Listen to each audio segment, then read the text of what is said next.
call Child Protective Services. Can we talk? Don't do this. You said you'd help us, you lied! If you don't let us in there, your sister is going to die. What do you say? Spin around the block for old time's sake? A quick spin.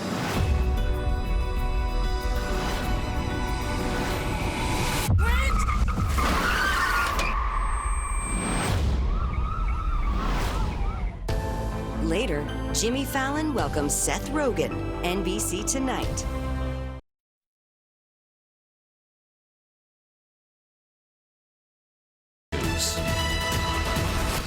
And that breaking news comes from downtown LA, where a popular Target store became the scene of a stabbing spree. Those stabbings random tonight. One of the victims just 9 years old. Police say the attacker used a knife he picked up from the household section of that Target store.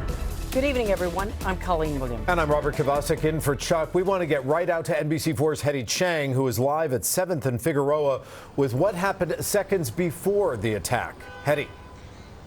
Yeah, Colleen and Robert, this brutal attack happened right around 6:40. Right around that time, this area was very busy with shoppers. It's going to be shut down at least until the morning. And when you hear the details of exactly what happened, you'll understand why. We now know the attacker. He died at the hospital. And according to police, he told that 9-year-old boy he was going to kill him before he attacked. LAPD officers rush into the Target store at 7th and Figueroa. Inside, chaos as police and armed security hover over a victim near the checkout. Kevin Zaragoza, who shot this cell phone video, was among many shoppers inside the store. We were just trying to run, try to get out of there because obviously something was wrong. And so yeah, I quickly made it out to the front. And I just see this body, some lady, and just everyone starting to rush out. The lady, a 25-year-old woman, a customer, who police say was brutally stabbed in the chest by whom police identify as a 40-year-old man who appeared to be homeless. Just seconds prior, police say the man attacked a 9-year-old boy. Confronted him and told him, the young boy, that he was going to stab him and kill him. He repeated that more than once.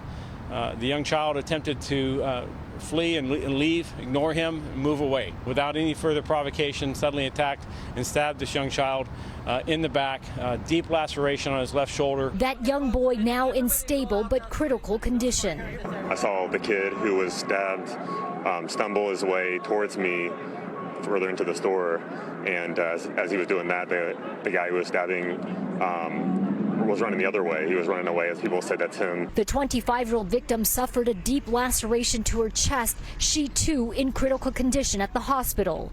The stabbing suspect, who was shot in the abdomen by Target armed security, later died at the hospital.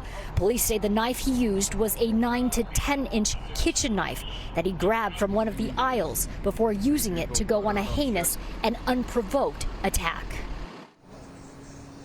Police tell us the 9-year-old boy is now at the hospital with both of his parents. Police say the parents were not with him in that aisle at the time of the attack. LAPD has not released the name and the identity of the now deceased suspect.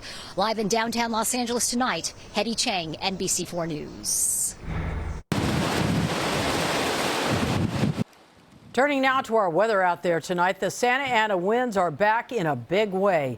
This is video of the trees whipping around tonight in Simi Valley. And in Rialto, more of the same there. And with the wind, of course, comes fire danger as we turn to meteorologist Melissa McGee. Yeah, that's right, Robert. We've been tracking those winds all of tonight, and the wind advisory started at 7 o'clock, and you can see that the winds are starting to pick up in some spots. We're up to 35 miles per hour in Ontario, 32. In Riverside, we've got a current gust for Van Nuys coming in at 24 miles per hour. So here we go with that high wind warning. It has been posted. It stays up until 7 p.m. tomorrow night. So we've got a northeasterly wind. It's an offshore wind, but in some spots we could have isolated gusts ranging anywhere from 60 to 75 miles per hour, which will, of course, lead to some very strong crosswinds, down trees, and the potential of some down power lines as well. We'll talk about what we can expect with the first strong Santa Ana wind event of our fall season. Winds will intensify during the overnight hours, and as we get into our Wednesday morning impacts with this, we talked about it, down trees, a big potential, and also a lot of dry fuel in the atmosphere, which will lead to critical fire danger.